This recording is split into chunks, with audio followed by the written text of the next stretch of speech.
देवते संता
सांगत से भावे असो ठावे सकळा निराकारी ओस दिशा निराकारी ओस दिशा येथे इच्छा पुरतसे मी तो सांगत से भावे असो ठावे सकळा तुका म्हणे रोकडे येणे तुका म्हणे रोकडे येणे सेविता येणे पोटधाय मी तो सांगत से भावे असो ठावे सकळा विठ्ठल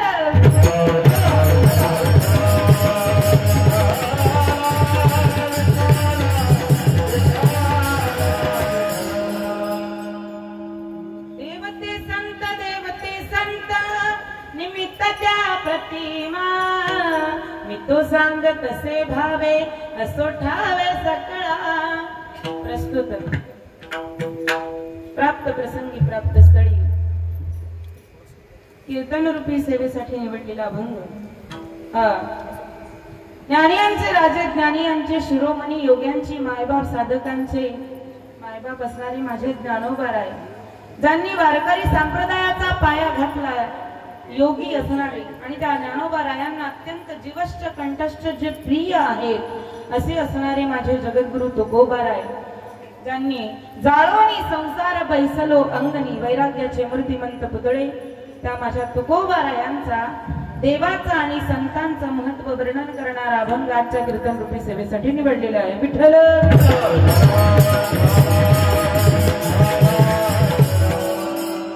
समचरण सरोजम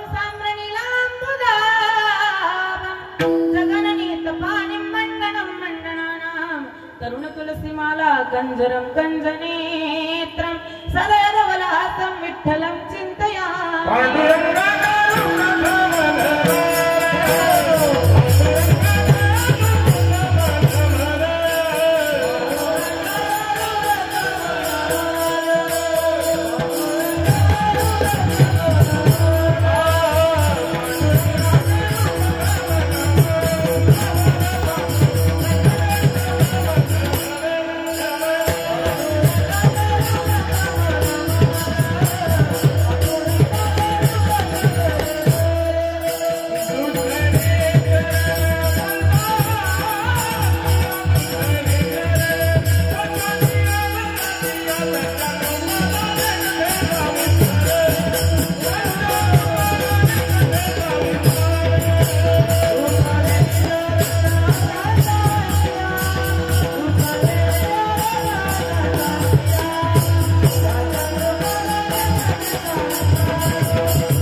एकदा टाळ्या वाजवा ना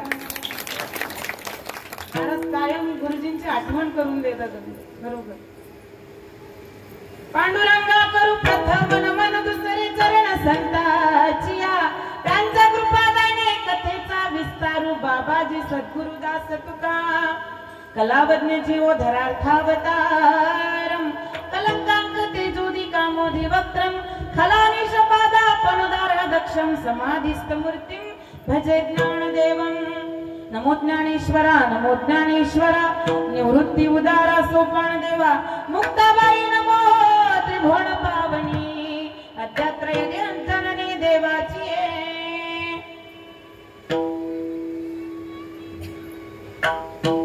प्रथम नमन करू गणनाथ उमा शंकराची आसुता चरणावरी ठेवणी माता साष्टांगे आता दंडवत दुसरी बंधू शारदा जे चतुराननाची आत्मजा वाग सिद्धी पावे सहजा तिच्या चरण ओजा दंडवत आता बंधू देव ब्राह्मण ज्याचे निपुण्य पावन प्रसन्न होऊन श्रोते जन त्या माझे नमन दंडवत आता नमो रंग भूमिका कीर्तनी उभे होती लोका ताळ मृदंग श्रोते देखा त्या माझे नमन दंडवत ऐसे नमन करुणी सखणा हरी कथा बोले बोंबड्या बोला अज्ञान म्हणून या फुला बाळा चालवी सकळा नामा म्हणे विठ्ठल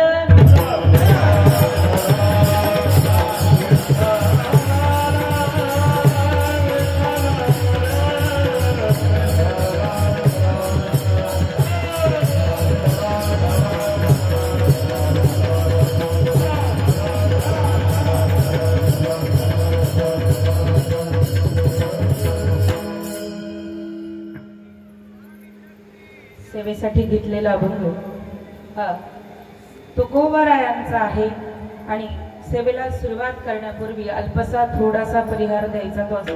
काय झाले गरमी गांगरायला होते है ना, सगळ्या अंगाची आंघोळ झाली.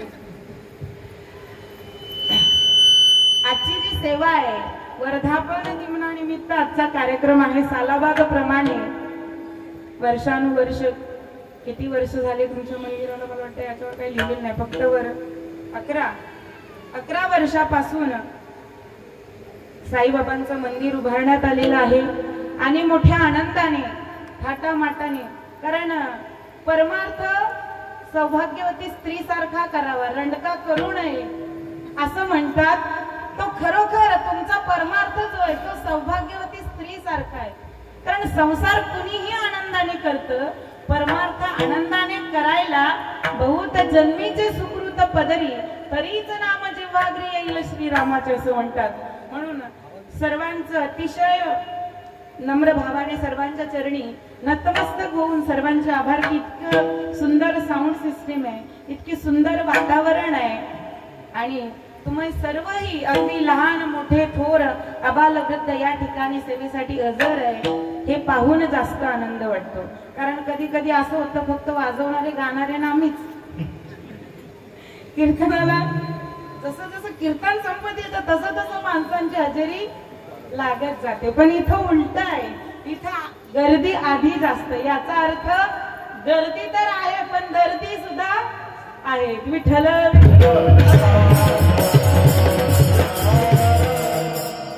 रामनदेवी मधलीवाडी नवतरुण मित्रमंडळ आणि मुंबई आणि ग्रामीण मधलीवाडी जय भवानी भजनी मंडळ, भारूड भजनी मंडळ व महिला मंडळ, जय भवानी साई सेवक ढोल पथक यांचे सर्वांचे मनपूर्वक आभार की आणि सर्वात महत्वाचं ज्यांनी मला या ठिकाणी बोलवलं. मज पामर आहे काय थोरपणा पायीची वाहन पायी बरी. आमचे अंकुश महाराज विठले त्यांच्या बंधुप्रेमामुळे आज माझ्यासारख्या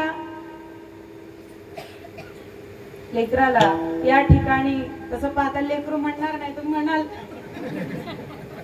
पण देवाला कसं आई बापाला मुलगा कितीही मोठा होऊ द्या, लेकरच असतात ना, तसं भगवंताला आपण कितीही मोठे झालो तरी त्याच्यासाठी आपण लेकरच आहोत.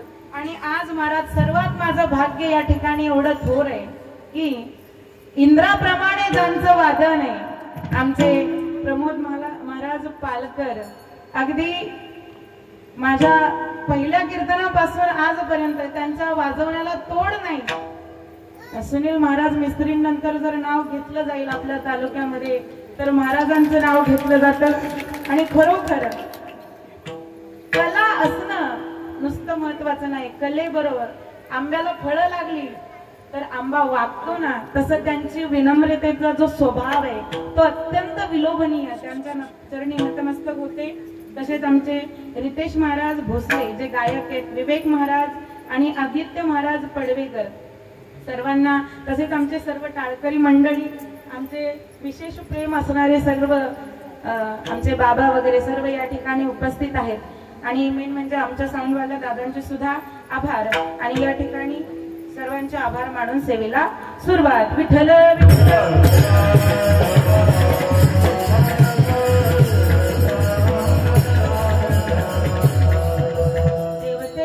देवते संत निमित्त त्या प्रतिमा मी तो सांगत असे भावे असो ठावे सकळा. तुकोबाराय म्हणतात, तुम्ही जर म्हणाल देव आणि संत वेगळे आहेत तर असं काही नाही. जसं लग्न केल्याच्या नंतर पती आणि पत्नी दिसायला वेगळे दिसतात पण ते असायला एकच असतात. दोघांचा आत्मा हा एक जीव झालेला असतो. त्याप्रमाणे तुकोबाराय म्हणतात, देव आणि संत हे दिसायला आणि तुम्हाला वाटायला जरी वेगळे वाटत असले तरी ते वेगळे ते एकच आहेत. कारण महाविष्णूचा अवतार सखा माझा ज्ञानेश्वर किंवा भगवंत स्वतः सांगतात श्रीमद भागवतामध्ये किंवा भगवद्गीतेमध्ये, अर्जुना या सगळ्या ठिकाणी जो आहे ना तो मीच व्यापलेला आहे. कारण सगळी सृष्टी ही माझ्या तत्वानेच चालते. म्या बोलविल्या वेद बोले, म्या चालविल्या सूर्य चाले, म्या हलविल्या प्राण हाले, जो जगाते चाळीता, म्याची नेमिला साता काळू ग्रास तसे भूता. माझ्या या मी पापणी जरी हलवली तरी जगाचा माझ्याशिवाय या जगाचं काही होत नाही. म्हणून मीच संतांच्या रूपाने अवतरित होतो. कारण तुकोबाराय म्हणतात, हे मी नुसतं ऐकलं नाहीये, मी पाहिलंय. कारण जेव्हा जेव्हा भगवंताने अवतार घेतला ना तेव्हा तेव्हा मी सुद्धा अवतार घेतलाय. कधी? जेव्हा तुम्ही झाला नरसिंह, नरसिंह अवतारामध्ये भगवान तुकोबाराय प्रल्हाद झाले, नंतर अंगद झाले. आणि तेव्हा ज्या वेळेला तुम्ही पंढरपूरला आलात ना त्या वेळेला आम्ही सुद्धा काय झालो, वारकरी होऊन देवा तुकोबाराय होऊन मी जन्माला आलो. म्हणून देवा हे मी अनंत जन्मापासून बघत आलोय की म्हणून देवते संत निमित्त त्या प्रतिमा. ह्याच्यापेक्षा सगळं जग जरी निराकारी असलं, निर्गुण रूपाने असलं तरीही या संसारामध्ये सगळीकडे संतांची आणि देवाची व्याप्ती आहे. तुका म्हणे रोकडे येणे सेविता केणे, सेविता येणे पोट धाये. भगवान परमात्मा त्याच्या जर नामाचं रसाचं सेवन केलं तर इतर कुठल्या रसाचं सेवन करण्याची गरज आपल्याला पडत नाही. विठ्ठल विठ्ठल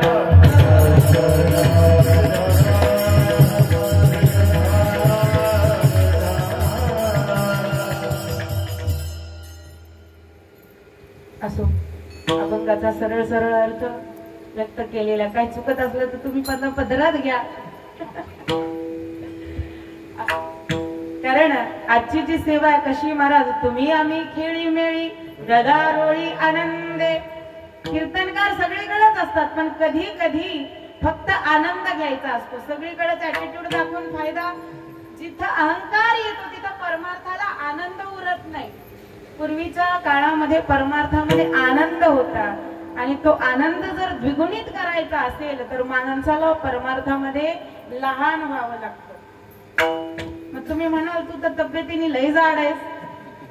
तब्येतीने नाही, माणसाला मनाने लहान मुलासारखं व्हावं लागतं. तुम्ही बघा, लहान लेकराला जर लाडू दिला त्याला तुम्ही मारा 2 फटके, तो रडतो आणि 2 मिनिटांनी तुम्ही त्याला लाडू द्या ते परत हसतं. त्याला ते जो मारलेलं आहे ते त्याच्या ध्यानामध्ये राहत नाही.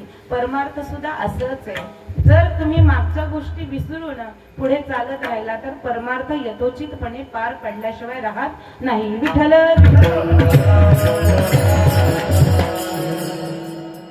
आता वर्णन साईबाबांचं करायचंय का? या जगामध्ये अतोनात संत होऊन गेले, त्याच्यामधलेच जर एक महत्वाचे संत सांगायचे असतील तर ते साईबाबा आहेत. कसं? मग तुम्ही म्हणाल वारकरी संप्रदायामध्ये कुठे संतांचं वर्णन, साईबाबाचं वर्णन नाहीये. पण तुम्हाला एक गोष्ट सांगू का? जगाच्या कल्याणा संतांच्या विभूती, देह कष्ट भीती परोपकारे. जे संत आहेत ना मग ते कुठले कुठल्या धर्मामधले असू द्या, कुठल्या पंथामधले असू द्या, जे आपलं शरीर, आपला देह, आपला आत्मा इतर जनांच्या लोकांच्या कल्याणाकरिता खर्च करतात ते कोण असतात? संत असतात. जे धर्माचं काम करतात ते संत असतात. जे समाजाचं काम करतात ते संत असतात. जे सीमेवर लढतात ते सुद्धा संत असतात. ज्यांनी स्वराज्य निर्माण केलं ते सुद्धा संत होते. आणि स्वराज्य निर्मितीसाठी तुकोबारायांनी ज्या शिवरायांना पाठिंबा दिला ते सुद्धा संतच होते. म्हणून साईबाबा सुद्धा म्हणून साईराम साई श्याम साई भगवान शिरडी के दाता सबसे महान. ज्याप्रमाणे का संत कसे आहे, त्यांच्या दारामध्ये गेल्याच्या नंतर ते पाहत नाही की बाबा बाई आहे, माणूस आहे, मुलगा आहे, का श्रीमंत आहे का गरीब आहे, हे संत काहीच पाहत नाही. संत एखादे जर मार्ग चुकत असले की नाही तरी धरतीला हाती संत कृपावंत, पाळी पंढरी नाथ लळा त्यांचा. म्हणून कबीरदास महाराज काय म्हणतात? संतन के संग लाग रे तेरी अच्छी बनी,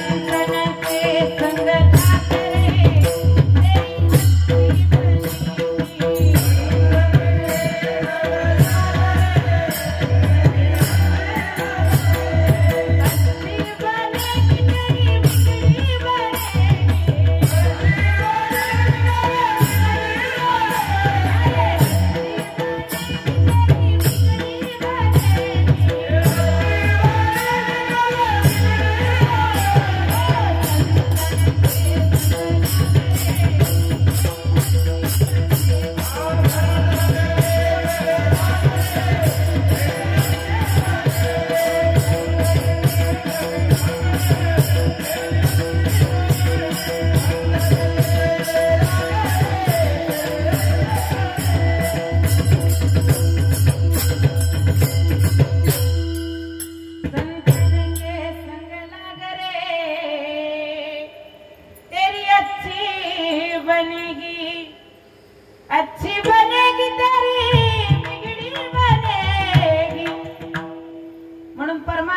मध्ये आल्याच्या नंतर कोणाची संग धरायची फार महत्वाचं आहे. कारण संगतीनेच काय झालं महाराज, कर्णासारखा महारथी होता पण संगत दुर्योधनाची झाली. एवढ्या मोठ्या महारथीला प्राणाला मुकावं लागलं. आणि दुसरा माझा अर्जुन होता, संगत भगवंताची होती. म्हणून जीवनामध्ये संगत, जीवनामध्ये सारथी किती महत्वाचा आहे. जीवनामध्ये सारथी जर महत्वाचा असला, जीवनामध्ये मित्र जर चांगला असला, सारथी जर चांगला असला आणि संगत जर चांगली असली तर माणूस वाईट मार्गाला, वाम मार्गाला जात नाही. आणि याचं उदाहरण सांगायचं म्हणजे ज्या वेळेला साईबाबांचा, कारण कुठंच असा सहसा उल्लेख आलेला नाहीये की साईबाबांचा जन्म इथं झाला असं नाहीये. याचं कारण आहे सहज सुभाषितकार म्हणतो, साधूचं कुळ आणि नदीचं मूळ कधीच विचारायचं नाही.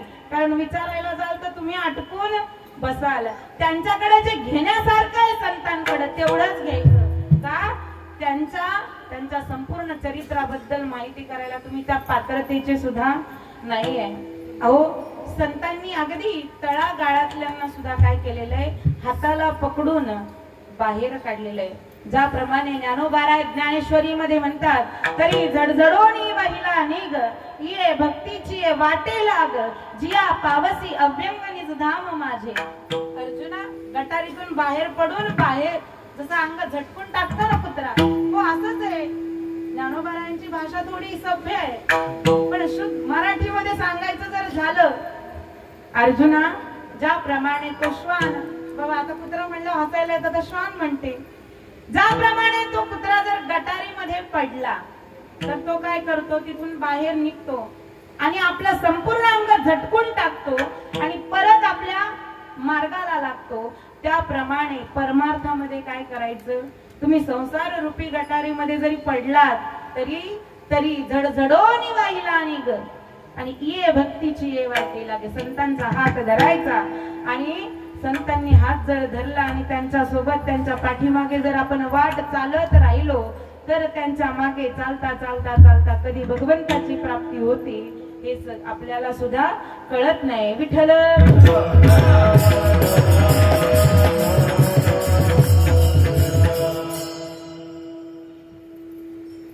म्हणून जीवनामध्ये संतांची संगती फार महत्वाची आहे. मग तुम्ही म्हणाल देवच संतच देव आहे. तर पण देव आणि संतांमध्ये एकच फरक आहे महाराज. काय फरक आहे? देव काय करतो? देवाला जो आवडेल देव त्याला जवळ करतो.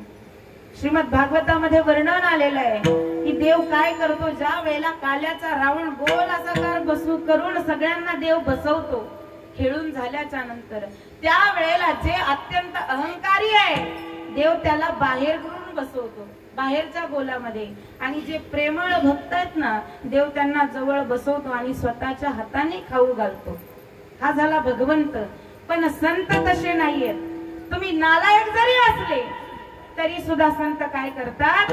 तुमच्या हाताला धरून तुम्हाला सन्मार्गाला लावतात. कसं? अहो, ज्या वेळेला वाल्या कोळाचे रांजण भरले होते ना, कशाने? माणसं मारू मारू. मग त्या वेळेला अचानक त्या ठिकाणाहून जिथं वाल्या कोळी त्या जंगलामध्ये मारायचा कोणाला, लोकांना जाणाऱ्या येणाऱ्या वाटाड्यांना, तिथूनच नारद महर्षींची स्वारी चालली. आणि स्वारी नुसती चालली नाही, नारायण नारायण नारायण नारायण नारायण स्वारी निघाले. आणि वाटेमध्ये वाल्या कोळ्याने अडवलं. संतांचं महत्व बघा किती आहे. आणि वाल्या कोळ्याने अडवल्याच्या नंतर वाल्या कोळ्याने त्यांना बांधून ठेवलं. अरे मला मारून काय तुझं पोट भरणार आहे? माझ्याकडे एक विनन 2 चिपळे आहे, त्याच्या व्यतिरिक्त काही नाही. खाली फक्त एक पितांबर आहे, वरती फक्त एक उपवस्त्र आहे, बाकी मी उघडा. माझ्याकडे तुझ्यासाठी काय आहे? काही का असे ना, तुमच्याकडे जे असेल ते मला माझ्या संसारासाठी पाहिजे. अरे मला मारून तुला काय भेटणार आहे? बरं ठीक आहे, मला कुणासाठी मारतो? लेकरा बाळांसाठी मारतो. मग एकदा जाऊन त्यांना विचार, आतापर्यंत ज्यांच्यासाठी तू माणसं मारली ते एकदा तरी तुझ्या उपयोगाला येणार आहेत का तुझ्या पापामध्ये वाटेकरी होणार आहे? अच्छा, त्यांना विचारायला धाडता तुम्हाला पळून जायचंय तर? नारद महर्षी म्हणतात, अरे मी कुठं जात नाही, मी इथंच थांबतो. नारदांना बांधून ठेवलं. पत्नीला जाऊन विचारतात, आतापर्यंत तुमच्यासाठी मी पाप केले, माझ्या पापात भागीदारी व्हाल का? अहो मालक, तुम्ही जे केलं, तुम्ही मला लग्न करून आणलं, तुम्ही चोरी करा, मारी करा, लोकांना मारा, डाके टाका, काही करा, तुमचं कर्तव्य काय? तुम्ही मला कन्यादान घेतलं तुमच्या हातामध्ये आणि घेऊन आलात, मग मी तुमच्या पापात भागीदारी होणार नाही. मुलांना विचारलं, ते म्हणतात आम्हाला तुम्ही जन्म दिला, तुमचं कर्तव्य आहे, आम्ही पापात भागीदारी होणार नाही. आई वडिलांना विचारलं, आई वडील म्हणतात आम्ही तुला जन्माला घातलं, लहानचं मोठं केलं, आता आम्हाला सांभाळणं तुझं कर्तव्य आहे, आम्ही तुझ्या पापात.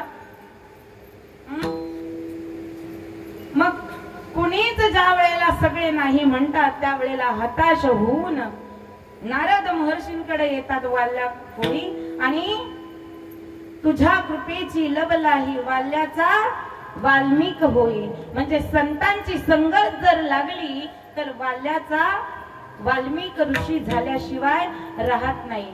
म्हणून संत संगतीने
एवढंच नाही महाराज, अहो ज्या वेळेला भगवंतांनी देवाला जाऊन नारदांनी देवाला जाऊन विचारलं, देवा देव आणि संत यांच्यातला फरक ओळखायचा कसा आणि संतांची भेट झाल्यावर नेमकं काय होतं हे तरी मला सांगा. देव म्हणतात जाऊ जा, काय कर, एका गटारीमध्ये एक किडा पडलेला आहे नाल्यामध्ये, त्या जाऊन त्या किड्याला विचार. नारद महर्षी विचारायला गेले, किडा मरून गेला. परत देवाकडे गेले, देव म्हणला कुंपणा सरडावर आहे, सरड्यावर कुंपणावर सरडा आहे, हा त्या सरड्याला जाऊन विचारलं महाराज. महाराजांनी विचारलं, अरे संतांची भेट झाल्यावर काय होतं? सरडा मरण पावला. नंतर महाराज काय झालं, देवाकडे परत गेले नारद महर्षी, देवा तो सुद्धा मरण पावला. मग एका झाडावर, आंब्याच्या झाडावर पोपट बसलेला आहे, त्याला जाऊन संतांचं महत्व विचार, तो सांगेल. पोपटाला जाऊन विचारलं, नेमकंच पोपटाचं पिल्लू जन्माला आलेलं. नारद महर्षींना बघितलं आणि ते पोपटाचं पिल्लू सुद्धा मरून गेलं. मग एका राजाच्या घरामध्ये एक बाळ जन्माला आलं. इकडं नारद महर्षी म्हणतात, देवा आता कुणाला विचारू संतांचं महत्व? भगवंत म्हणतो, काय कर, राजाच्या महालामध्ये एक बालक जन्माला आलेला आहे, त्याला जाऊन विचार. महाराज जोडे खायला लावता का काय? का आतापर्यंत पशु पक्षी मेले, पण राजाचा लेक जर मेला तर राजा मला धरून कापल्याशिवाय राहणार? अरे तू जाऊन तर विचार. गेले महाराज, आणि मग त्या बालकाला ज्या वेळेला विचारतात महाराज, त्या वेळेला ते बाळ बोलायला लागतं आणि ते म्हणतात, नारद महर्षी अहो संतांचं महत्व किती मोठं आहे. मी किडा होतो, तुम्हाला तुमचं दर्शन झालं आणि मी त्या योनीतून मुक्त झालो. मी सरडा होतो, तुमचं दर्शन झालं, त्या योनीतून मुक्त झालो. मी पोपटाच्या जन्माला गेलो आणि तुमचं दर्शन मला झालं आणि पोपटाच्या योनीतून मी मुक्त झालो आणि मला मनुष्य देहाची योनी प्राप्त झाली. हे संतांचं महत्व आहे. विठ्ठल विठ्ठल.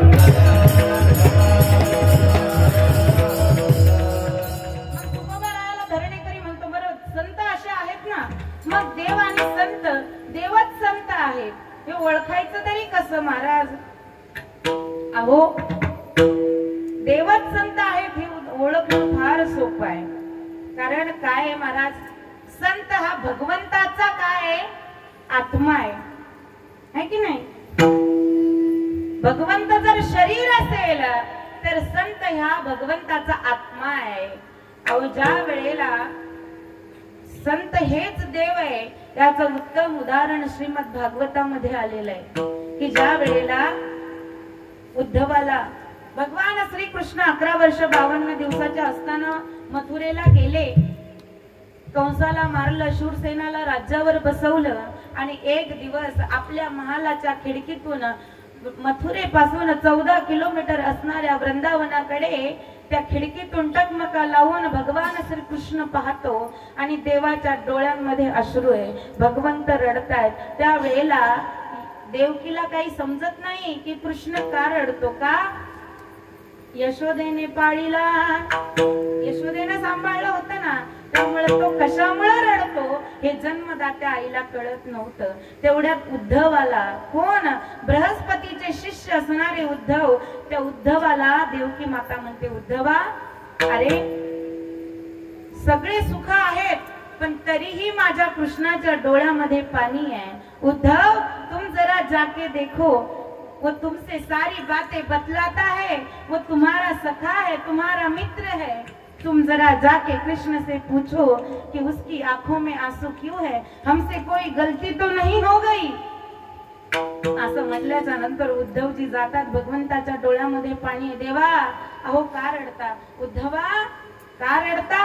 अरे जेव्हापासून मी वृंदावनातून गोकुळामध्ये आलोय, मी यशोदेला सांगितलं होतं मी परवा परसों ही लौट आऊंगा। उद्धव बरसों बीत गए पर अभी तक मैं लौट के नहीं गया. मग देवा मग काय करता, त्यांना भेटून या ना. नाही नाही उद्धवा, मी जाणार नाही. त्या वृंदावनामध्ये जर मी परत गेलो तर तिथून माझं पाऊल बाहेर पडणार नाही. त्या गोपिकेंचं एवढं प्रेम माझ्यावर आहे रे. मग काय करायचं देवा? एक पत्र देतो, पत्र घेऊन जा. संत आणि देव सांगते तुम्हाला. पत्र घेऊन निघाले उद्धव. देवा, अरे त्या येड्या गोपिका, ताक विकणाऱ्या, ते गवळी, त्यांना काही कळत नाही. ते गायी चारतात. मी बृहस्पतीचा शिष्य आहे. माझं वेदांताचं ज्ञान त्यांना काय कळणार आहे? उद्धवा, तू जा तर का? उद्धव निघाले.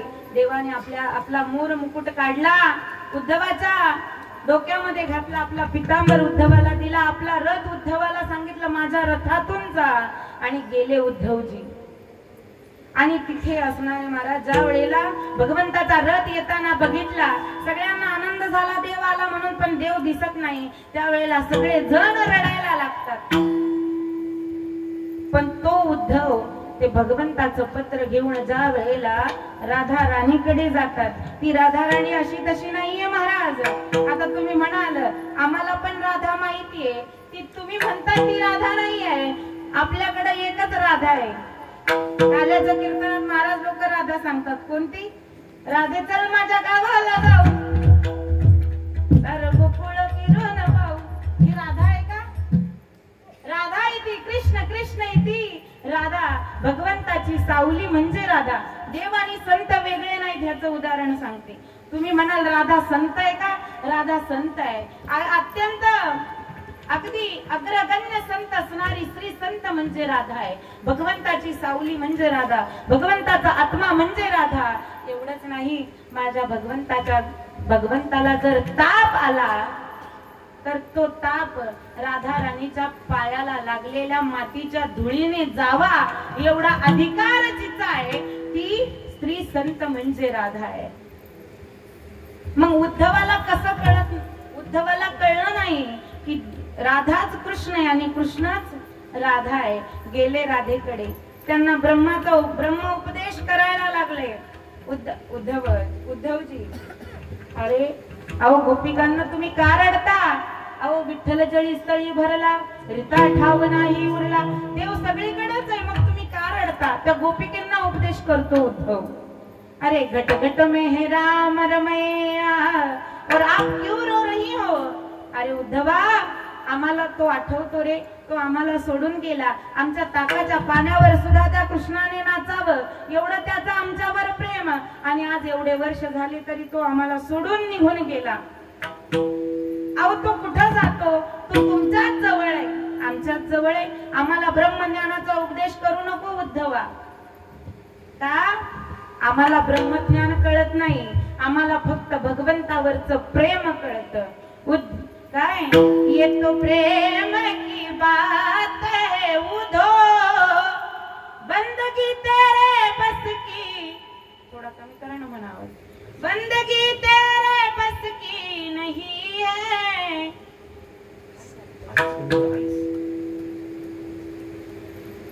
प्रेमाची गोष्ट आहे उद्धवा, तुला कळणार नाही. तो सोडून दे. का?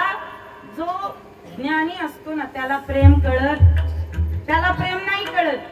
तुम्ही बघा, संसारामध्ये पत्नी ही मनाने विचार करते म्हणून ती प्रेमळ असते, कारण स्त्री मनाने विचार करते. पुरुष डोक्याने विचार करतो म्हणून तो थोडा परखड असतो, है की नाही? म्हणून प्रेमाचं जे महत् भाग्य आहे ते स्त्रीच्या अंतःकरणामध्ये भगवंताने भरून दिलेलं आहे. आणि ज्या वेळेला राधा राणीने त्या उद्धवाला उपदेश केला, उद्धवा, आणि प्रेमाचं महत्व ज्या वेळेला जो उद्धव भगवंताला म्हणला होता, देवा त्या अनपढ लोकांकडे मी जाणार नाही का? त्यांना माझं ब्रह्मज्ञान कळणार नाही, मी अर्ध्या तासातच परत येईल. तो उद्धव महाराज 7 तास नाही, 7 दिवस नाही, 7 महिने वृंदावनामध्ये राहतो.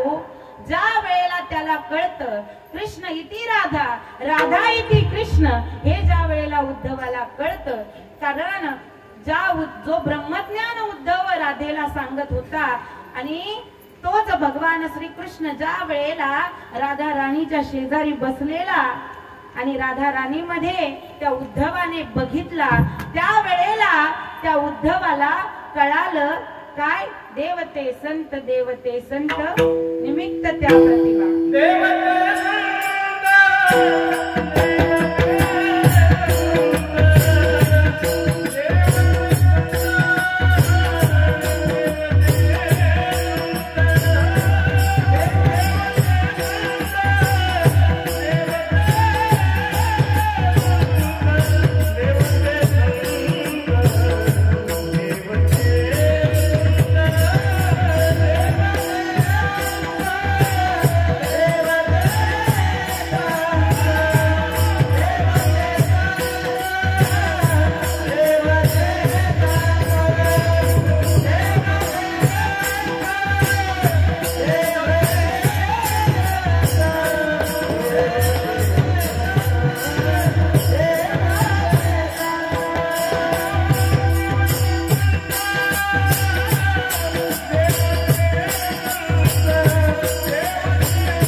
देव तसं कसं किती उदाहरण आहेत.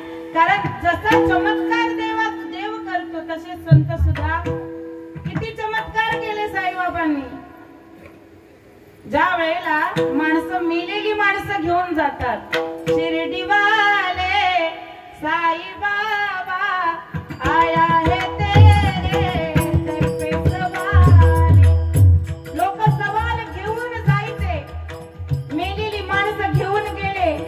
मेलेल्या लोकांना सुद्धा जिवंत करण्याचं सामर्थ्य संतांमध्ये. जे जे चमत्कार भगवंत करतो तेच चमत्कार संत सुद्धा करतात. अहो माझ्या ज्ञानोबारांकडेच बघा ना, रेड्या मुखी वेद बोलविला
चढ भिंती हरवी सांगयाची भ्रांती. किती चमत्कार सांगायचे अहो, केवढे चमत्कार आहे माझ्या संतांचे. अहो किती वर्ष झाले भगवंताला जाऊन, तरी मीराबाईने महाराज जेव्हा दूध पिलं त्यावेळेला त्या विषाचा परिणाम भगवंतावर झाला. अजून काय चमत्कार पाहिजे. म्हणून देवते संत देवते संत काही वेगळं. मग हे संत ओळखायचे कसे. तुळसी माळ गळा गोपी चंदन टिळा, तुळसी माळ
असे देव आणि काय महाराज संत. एवढंच नाही तर सगळ्यात अजून उदाहरण द्यायचं म्हणजे कुणाचं कधी पैठणला गेला नसाल तर पैठणला नाथ षष्टीला एकदा जा. अजूनही महाराज एवढा अधिकार होता संतांचा. अहो ब्रह्मांडाच्या चालक मालकाने श्रीखंड्या होऊन नाथ बाबांच्या घरी 1 वर्ष नाही 2 वर्ष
याचं कारण आहे संतांचा अधिकार आणि संतांचं प्रेम आणि भगवंत आणि संत वेगळे नाहीत. याचं उत्तम उदाहरण म्हणजे ही सर्व उदाहरणं आहेत. म्हणून तुकोबाराय म्हणतात, मी अत्यंत तळमळीने भावाने प्रेमाने तुम्हाला सांगतो, देवच संत आहेत आणि संतच देव आहेत. याच्यापेक्षा भगवंत वेगळा नाही आणि भगवंतापेक्षा संत अजिबात वेगळे नाही. म्हणून एकदा श्री संत असणाऱ्या राधा राणीचं मोठ्या प्रेमाने भजन करा. राधे राधे ओ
करून सांगितले 9:30लाच सोडायचं बरोबर. मग सांगायचं काय ठेवायचं काय तेच कळत नाही. नेमकी अभंगाला सुरुवात करायची आणि वेळ संपून जातो. असो, देव ते संत. मला एकच म्हणायचंय, जय संत तुम्ही पाहता, जे तुमचे गुरु आहे. क्षेत्र कुठलंही असो, राजकारण असो, परमार्थ असो, कुठलंही असो, तुमच्या क्षेत्रामधला गुरु म्हणजे तुमचे संत आणि तुमचे संत म्हणजेच तुमचा देव आहे. फक्त संतांकडे जाताना जरा जपून गेलं पाहिजे, नेमका संतच आहे का जंत आहे. एवढं जर बघितलं तर पुढचा मार्ग अवघड नाही होणार, सोपा होईल. पण जर संताच्या जागी एखादा जंत भेटला तर तो तुमचं पोट कुरतडल्याशिवाय राहणार नाही. म्हणून म्हण आहे जुनी की पाणी पियो छान के आणि गुरु करो जान के. तसं संतांकडे जाताना सुद्धा आधी संत चाच पडले पाहिजे. नेमके संतच आहेत ना. वरी भगवा झाला ना मी अंतरी वश केला कामे, किंवा टिळा टोपी माळा देवाचे गबाळ वागवी ओंगळ पोटासाठी, याला संत नाही म्हणता येणार. जो तुमची तळमळ, तुमच्या बद्दलची तळमळ झालाय, जो तुमचा हितचिंतक आहे, जो तुम्हाला चुकीच्या मार्गातून सन्मार्गाला लावतो, तो संत आहे. म्हणून तुकोबाराय म्हणतात, आणि तोच तुमचा भगवंत आहे. मी अत्यंत अत्यंत प्रेमळ भावनिक होऊन मी तुम्हाला सांगतो, याच्या अपेक्षा भगवंत वेगळा नाही. जर माणसातला देव तुम्ही शोधला तर तोच तुमचा भगवंत आहे आणि तेच तुमचे संत आहे. म्हणून तर म्हणतात ना, हीच मुची प्रार्थना हेच मुचे मागणे, माणसाने माणसाशी माणसा समवागणे. माणसातल्या देवाला आपण ओळखत नाही आणि दगडातल्या देवाला आपण काय दया दुधा तुपाचा अभिषेक करतो. आणि दारात जर आला एखादा, त्याला लवकर अर्धी भाकर सुद्धा आपण वाढत. ज्या वेळेला माणसातला देव आपल्याला कळायला लागला, त्या वेळेला आपल्याला भगवंत कळायला लागला असं समजायचं. आणि ती जी तुमच्या मनाची श्रीमंती आहे, त्याच्या पुढं कितीही पैशाचं समाधान कमी आहे. किती पैसा कमवला पण मन जर तुमचं समाधानी नसेल तर त्या पैशाचा काही उपयोग नाहीये. आणि जर तुम्ही माणसातल्या भगवंताला, माणसातल्या संताला ओळखलं, हेच तुमचं काय जीवनाचं खरं समाधान आहे. जे संत असतात ना महाराज, दुसऱ्याच्या आनंदामध्ये आनंदी होतात. नाही तर महाराजांनी गाडी घेतली, मला जळ जळ जळ जळ होतं, मग संत आहे का? महाराजांनी घर बांधलं, मला कसं तरी होते, असं होते संत? तुमच्या समाधानामध्ये, तुमच्या आनंदामध्ये जे आनंदी होतात, तुमच्या सुखामध्ये जे सुखी होतात. एखाद्याने घर बांधलं, एखादा महाराज जर आला, वा खूप सुंदर घर बांधलं बर का, असंच तुमची प्रगती होत राहो, असं वरतून नाही, जो अंतःकरणातून म्हणतो तो खरा संत. आणि ही संत ओळखण्याची ताकद जो आपल्याला देतो, तो आपल्या जो अंतरात्मा आहे, आपल्या आतला जो भगवंत आहे, त्याने जर आपल्याला एकदा प्रतिसाद दिला तर जीवनाचा आनंद ओतप्रोत भरून राहिल्याशिवाय राहत नाही. म्हणून त्या भगवंताचे एकदा मोठ्या प्रेमाने भजन करा. विठोबा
भगवान परमात्मा तुमच्या आपोआप सर्व इच्छा काय करतो. तिसऱ्या चरणापर्यंत गेल्या नाही तर म्हणाल बाईने अभंग सोडवलाच नाही. 1.5 तासात काय सोडवता काय धरता महाराज आहे की नाही. अभंग सोडवावे घाटावर कंप्लीट 4 तास. आपल्याकडे फक्त 4 तास नाच असतो. अनुभव तुकोबाराय म्हणतात जर एकदा भगवंत आणि संत कळाले तर देवाला आपल्या मनामधली इच्छा सांगावी लागत नाही. तो काय करतो तो भगवान परमात्मा आपोआप आपल्या सर्व इच्छा पूर्ण करतो. फक्त एकदा देवाला इथं अंतःकरणामध्ये आणून बसवलं. पण आपण आणत बाबा कधी आलाय काय. आला देव आला. किती वर्ष झाले परमार्थ करतो जन्मापासून करतो. पण भगवान परमात्मा कधी स्वप्नात सुद्धा आला का सांगा. आला का महाराज. प्रमोद महाराज आला नाही आला. मग एकदा तरी त्याला म्हणलं पाहिजे देवा हरिया हो हृदय मंदिरी. काय करतो नाही कोणी दुसरे घरी. माया सासूचा नाही पत्ता नष्ट झाल्या अशा ममता. काम भरतार गेले तुरी नाही कोणी दुसरे घरी. मग त्याला म्हणलं पाहिजे देव जर आलाच चुकून मुकून एक तर आपलं काही एवढं पुण्य नाही की त्याने यावं. पण तो जर आपल्याकडे आला तर देवाला म्हणलं पाहिजे देवा आज जाने की जिद ना करो यूं ही पहलू में बैठे रहो. जाने की जिद ना करो हाय मर जाएंगे हम तो लुट जाएंगे. ऐसी बातें किया ना करो आज जाने की जिद ना. नाही तर देवाने यावं. भगवंत घराकडे आलेला असताना मग म्हणावं एरी सखी मंगल गावोरी धरती अंबर सजावोरी आज उतरेगी पी की सवारी. कळते ना हिंदी. साऊथचे पिक्चर बघतात या सगळं कळतं तुम्हाला. कधी म्हणतो का असा हिंदी भजन आहे महाराज. हेरी सखी मंगल गावोरी धरती अंबर सजावोरी. देव घरी आला असताना आज उतरेगी पी की सवारी. हेरी कोई काजल लाहोरी मोहे काला टिका लगावोरी.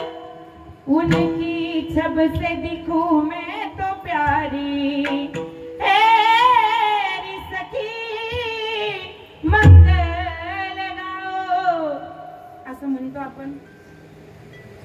असं कारण एवढं जर भगवंताला प्रार्थना केली तर संत आणि भगवंत आल्याशिवाय राहत नाही. फक्त अंतःकरणामध्ये तेवढी आपल्या गोडी पाहिजे. अंतरीची घेतो गोडी पाहे जोडी भावाची किंवा देव भावाचा भुकेला हाची दुष्काळ कर. भाव का भूखा हूं मैं भाव ही बस सार है. भाव से मुझको भजे तो भव से बेड़ा पार है. भाव बिन जो कुछ भी देवे मैं कभी लेता नहीं. भाव से एक फूल भी होता मुझे स्वीकार है. म्हणून देव काय करतो तुमच्या अंतःकरणातला भाव पाहतो प्रेम पाहतो विश्वास पाहतो आणि तुम्हाला तुमच्याकडे भगवंत येतो.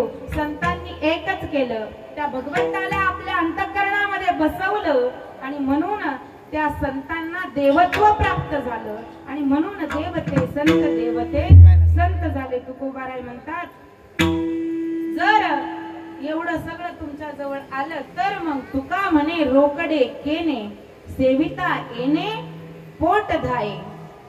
भैरवी लावणार. म्हणून जीवनामध्ये एकच करायचं. भरपूर गुरु करण्यापेक्षा नवीन नवीन मी आले ना मग हे सगळं आमच्या संप्रदायात आमचा गुरु करा आमच्या संप्रदायात आमचा गुरु करा. अरे बाबा आईचा जर नवरा मेला तर बाप परत आणत नाही आपण आहे की नाही. काय करतात गुरु एकच आहे. गुरु हे तत्व आहे महाराज. एकदा गुरुने उपदेश केला. गुरु शरीराने जरी गेले संत शरीराने जरी गेले तरी ते त्यांचा उपदेश त्यांच्या ज्ञान रूपाने ते आपल्या अंतःकरणामध्ये कायम राहतात. म्हणून त्यांचं ते ज्ञान, त्यांचं ते प्रेम, त्यांचा तो उपदेश, ते संतत्व जर आपण आपल्या अंगी बांधून घेतलं तर आपण सुद्धा देवत्वाला प्राप्त होतो. म्हणून तुकोबाराय म्हणतात, हे सगळं मी जमवलं म्हणून तुका म्हणे रोकडे केणे, आणि हे सगळं मी सेवन सेविता येणे पोट धाये.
आपण फक्त जाती धर्मामध्ये अटकून बसण्याची गरज, आपलं फक्त चाललंय मीच मराठा, हा कुंभार, तो लोहार, तो कुंभी, तो वाणी, तो माळी, तो साडी, तो कोळी, तो याच्यामध्ये अटकून बसण्याची गरज नाही.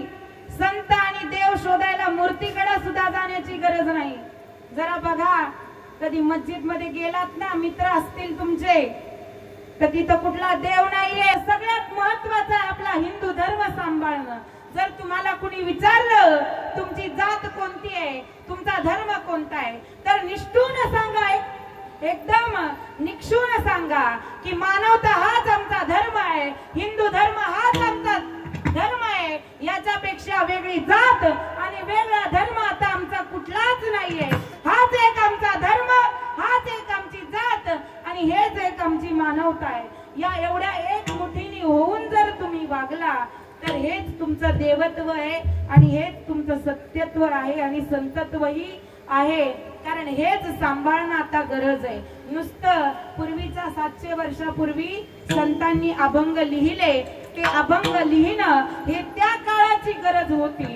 पण आता जे आपण कीर्तन करतोय, जर आता ते कीर्तन केल्याने आपला समाज जर बदलत नसेल तर त्या कीर्तनाचा काही फायदा नाही. म्हणून तुम्हाला एकच गोष्ट सांगते, जे स्वराज्य माझ्या राजाने एवढ्या कष्टाने उभं केलं, ज्या स्वराज्यासाठी माझ्या राज्याचा धाकला धनी अगदी 10 वर्षातच म्हणजे तरुणपणाच्या उंबरठ्यावर माझ्या संभाजी राजाला जावं लागलं, ते या स्वराज्यासाठी. ते स्वराज्य सांभाळणं, तो हिंदू धर्म सांभाळणं तुमचं आमचं काम आहे. प्रत्येकाच्या चरणी लहान मोठे आबाल वृद्ध, स्त्रिया असेल, मुली असेल, म्हातारे असतील, लहान मुलं असतील, आपल्या मुलांना जर शिकवायचं असेल तर आता डीजे वरची गाणं शिकवणं सोडून द्या. आता प्रत्येक मुलाच्या हातामध्ये गीता, भागवत, रामायण, ज्ञानेश्वरी आणि गाथा देण्याची वेळ आलेली आहे. आणि जर आता तुम्ही तुमचा धर्म सांभाळू शकले नाही तर अजून 10 वर्षांनी तुमच्यावर पारतंत्र्य आल्याशिवाय राहणार नाही. कोणीच तुम्हाला त्यातून मग अडवू, तुम्हाला कोणीच वाचवू शकणार नाही. जी परिस्थिती आता बांगलादेशाची आहे ती परिस्थिती कदाचित आपल्यावर येऊ नये हे जर आपल्याला वाटत असेल तर निदान दिवसातून थोडा वेळ का होईना स्वतःसाठी जगता जगता आपण आपल्या धर्मासाठी, आपल्या मानवतेसाठी आणि आपल्या हिंदू परंपरेसाठी जपलं पाहिजे. आपल्या लेकी बाळी जेवढ्या स्टाईलने जीन्स घालतात तेवढ्या स्टाईलनेच जर तुमच्यात जीन्स घालण्याची धमक आहे, जीन्स घालण्याची ताकद आहे, मी तर म्हणते काय घालायचं ते घाला, बिनधास्त घाला. का आता नऊवार घालून काय कॉलेजला जाता येणार नाही, म्हणून बिनधास्त घाला. पण जेवढ्या धमकीने, जेवढी धमक बाळून आई वडिलांशी भांडण करून तुम्ही फॅशन करता, तेवढ्याच धमकीने, तेवढ्याच ताकदीने एखादा लांडगा जर तुमची एखादा लांडगा जर तुमची छेड काढत असेल तर आपल्या वाघिणीच्या अंगात त्या लांडग्याचं तोंड, त्याचं मान कापण्याची ताकद सुद्धा आपल्या हिंदू मुलीमध्ये पाहिजे. आणि ही ताकद ज्या वेळेला तुमच्या मुलींच्या अंगामध्ये येईल त्यावेळेला त्या बिनधास्तपणे घराच्या बाहेर पडून काही घालू शकतील, है की नाही? तुम्ही ऐकत नाही का? ऐकताय? एकदा टाळ्या वाजवा. समाधीस्थ अवस्थेत बसल्यासारखं बसता. आपल्याला वैराग्य होतं, कधी एखादं प्रेत आलं ते स्मशानात नेऊन जाळेपर्यंत घरी येऊन आंघोळ झाली की आपलं वैराग्य संपलं. तसा आपला धर्म सुद्धा जागृत होतो एका 2 तासापुरता. त्याच्यानंतर आपलं रक्त अगदी फ्रीज मधल्या पाण्यासारखं थंड पडतं. हे थंड पडलेल्या रक्ताला जरा गरम करा. हे रक्त ज्या वेळेला गरम होईल त्या वेळेला ही हिंदू परंपरा टिकून राहील. एवढीच त्या साईबाबाच्या चरणी, त्या संतांच्या चरणी प्रार्थना आहे की तुम्ही सर्वांनी तुमचं हिंदुत्व जागृत ठेवावं, आपलं घर सांभाळावं. आपलं घर सांभाळलं म्हणजे आपण आपलं गाव सांभाळल्यासारखं आहे. आणि आपलं गाव सांभाळलं म्हणून म्हणजेच आपण आपला देश सांभाळल्यासारखं आहे. म्हणून प्रत्येकाने आपल्या लेकी बाळी, आपलं घरदार, आपल्या सगळ्या गोष्टी जपाव्या आणि सगळ्यात महत्वाचा आपला हिंदू धर्म जपावा. भगवंताच्या चरणी एवढीच प्रार्थना आहे. भगवंत सर्वांना सद्बुद्धी देव.